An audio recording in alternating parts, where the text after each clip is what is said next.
The use of solitary confinement as punishment began in the early 19th century as prisoners were kept secluded to reflect on the crimes they committed. This type of ideology was present in the Pennsylvania prison system, but was then revoked due to the adverse psychological and physical effects it had on prisoners.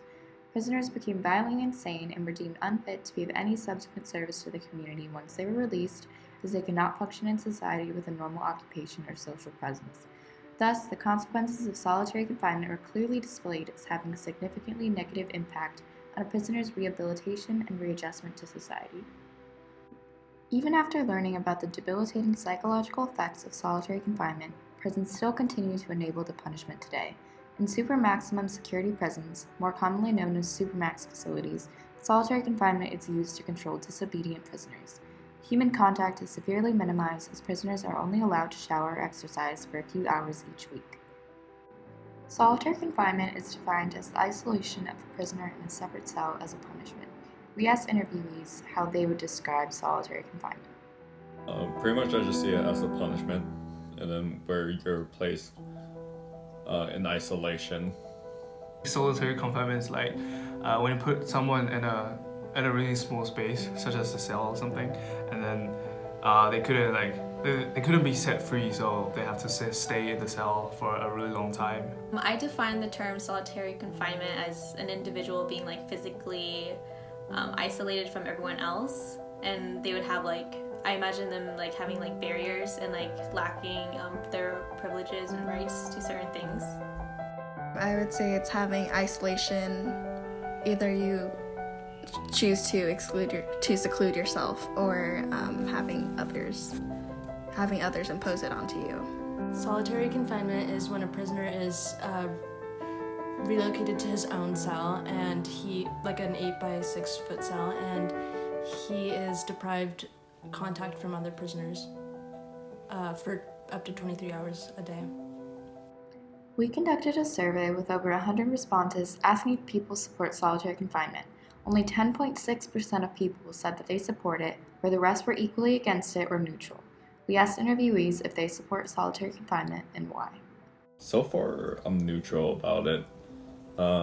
I do see the point in certain cases where if you're trying to control more of riots and everything, or you just have prisoners that are acting in a way where you can't really control them without doing so, I believe it's justified, but at the same time I believe it would be morally wrong just because of the mental health of the prisoners.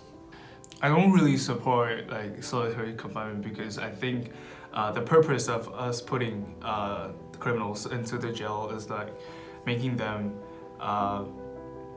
become a better person when they get out to the society. So I don't think putting them to a solitary cell is a good way, because it'll cause a huge problem such as the mental health problem, because when you set people in such a small place for such a long time, they will be really crazy and frustrated in the cell.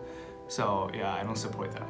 I don't support solitary confinement because I believe that the punishment for someone being sentenced to jail that's already the punishment. So to have further solitary confinement where it may deteriorate their mental health and their physical health, and very dehumanizes them. So I just don't really believe that that's a right treatment for the person. I do, because I think that if a prisoner were to present some sort of danger to others, I think it would be best if they were taken away and isolated. I don't support solitary confinement. I think it's inhumane, and I think I get the point of punishing a prisoner or protecting the other prisoners from someone who's dangerous, but I don't believe that's the correct method to do it, because there's so many things that it's not humane to hold someone by themselves for 23 hours a day in a small cell.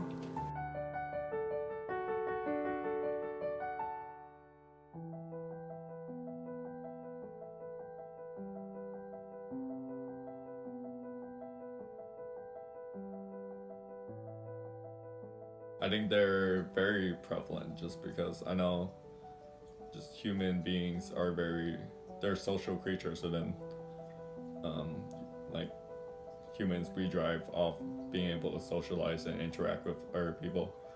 I think the main point for them to arise is just once you isolate something in a space that is very blank, is very just confined to yourself. It's very, very prevalent because any individual like being isolated for that long and like having no activity either to like stimulate their brain, and like not having anything to do, and like no human interaction, and just literally being sitting in a room, like that deteriorates like someone's mental health. And especially since like usually the prisoners are already having like a lot of mental issues or like physical issues, I think that would make it a lot worse.